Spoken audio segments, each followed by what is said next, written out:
Welcome to Luca is a Billionaire, where the only thing I invest in is your answers. In this video, I will show you how to get a Steam API key. First, open your web browser and go to the official Steam community website. Log in using your Steam account credentials.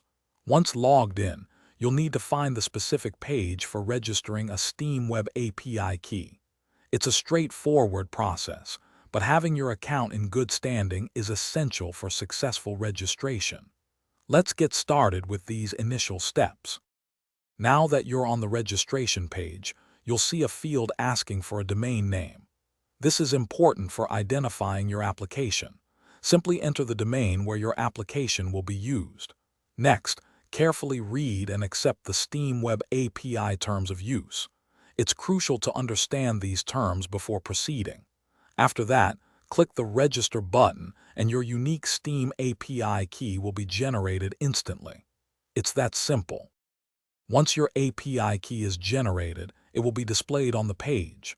Make sure to copy this key accurately, as you'll need it for your application. This key acts as a unique identifier for your requests to the Steam Web API. You'll then integrate this key into your software or website's code.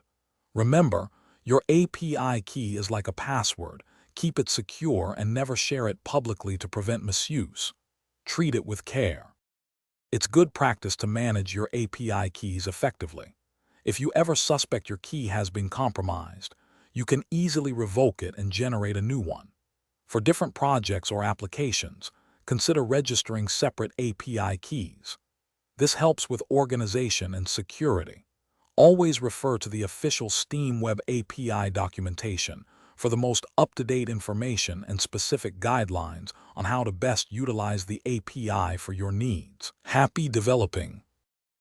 Thanks for watching and please subscribe. It's the best investment you'll ever make.